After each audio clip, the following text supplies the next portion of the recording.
چند سال پیش این سوپ خیلی خوشمزه رو توی یه رستوران خوردم و خیلی بهش علاقه‌مند شدم. کلی سرچ کردم تا یه رسیپی خوب از سوپ بروکلی پیدا کنم.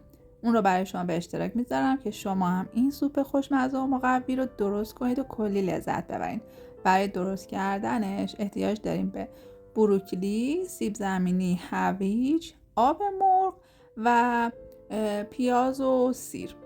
تو شروع کار اول بروکلی رو خوردش میکنم. برای درست کردن این سوپ بهتره که از گل بروکلی استفاده کنید، ولی ساقه اون اگر نرم باشه میتونید اون رو هم خوردش کنید و داخل سوپ از ساقه بروکلی هم استفاده کنید. بروکلی خیلی خاصیت داره و این سوپ میتونه یک گزینه مناسب باشه برای کسایی که بروکلی رو خام نمیخورن و یا اینکه میخوان که یه سوپ متفاوت و خوشمزه و جدید داشته باشن. اگر شما هم علاقه‌مند به سوپ‌های خاص و رستورانی هستین، حتما این سوپ خوشمزه رو یک بار درست کنید. مطمئنم که خیلی خوشتون میاد. تو شروع کار احتیاج داریم به پیاز که من اون رو خوردش میکنم و با کمی روغن پیاز رو تفتش میدم. نوبت خرد کردن بقیه مواد سوپ هستش. احتیاج داریم به هویج، یکی دو تا سیب زمینی متوسط، اونا رو هم خوردشون میکنم. من برای داخل این سوپ از زنجبیل تازه استفاده میکنم. هم خیلی عطر و طعم خوبی به این سوپم میده، همین که سوپم رو حسابی گرم و مقوی میکنه. یه برش از زنجبیل رو پوست میگیرم و داخل سوپم میریزم. دیگه این سوپ احتیاج داره به سیر، یکی دو تا حبه سیر رو هم میتونین خوردش کنین و با بقیه مواد داخل سوپ بریزین. کلا مواد این سوپ در آخر قراره که میکس بشه، نیازی نیست که حالا خیلی مواد رو خورد و ریزش کنید. خب من اینجا پیاز رو با یک کمی کره تفتش میدم تا پیازم سبک بشه. کره وقتی با پیاز تفت داده میشه طعم این سوپ رو خیلی متفاوت میکنه. توی این مرحله ادویه ها رو اضافه میکنم، نمک و زردچوبه و فلفل سیاه. ادویه ها رو حسابی تفتشون میدم تا عطر و طعمش بلند بشه و در ادامه هم یکی دو قاشق آرد اضافه میکنم.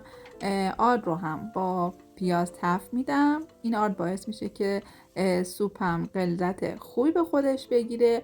دیگه نوبت اضافه کردن سبزیجات هستش. بروکلی خورد شده رو اضافه میکنم و یه تفت کوچیکی میدم. و حالا هم نوبت اضافه کردن بقیه سبزیجات هستش. اونا رو هم میریزم، یه کمی تفت میدم که بوی خامی سبزیجات گرفته بشه و سوپم خوش عطر و خوش طعم‌تر بشه. توی این مرحله من از آب مرغ استفاده میکنم، یه کمی هم آب میریزم. دیگه اجازه میدم که سوپم با شعله ملایم بپزه و سبزیجات پخته بشه.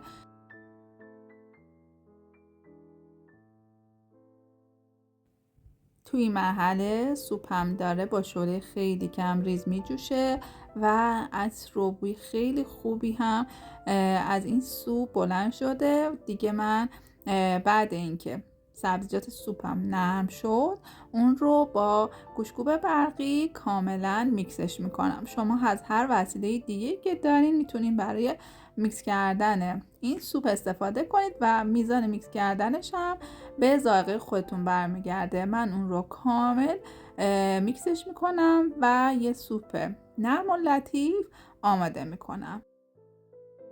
آخرای کار هم یکی دو قاشق خامه رو با شیر مخلوطش میکنم و اون رو یک دست میکنم، به سوپم اضافه میکنم. وقتی که خامه و شیر رو به سوپ اضافه کردم اون رو خیلی سریع هم میزنم تا کاملا مخلوط بشه و خامه و شیرم داخل سوپ نبره. این سوپ من یه عطر و طعم و مزه خیلی خوبی با خامه و شیر میگیره. اگر دوست داشتین حتما خامه اضافه کنین تا سوپتون لذیذ تر بشه. دیگه کم کم سوپم آماده است. من یکی دو دقیقه هم دوباره گذاشتم روی شعله یه کمی دوباره جوشید و سوپم دیگه آماده شد. اون رو داخل ظرفم میکشم و برای سرو آماده میکنم. اگر دوست داشتین این سوپ رو با نونهای مخصوص سوپ یا نون توستی که گریل کردین و مزه دار کردین سروش کنید که خیلی خوشمزه تر میشه. این سوپ خامه‌ای با سبزیجات مقوی که داخلش هستش یه سوپ عالی برای وعده شام یا حتی مواقعی هستش که احساس کسالت و مریضی دارین.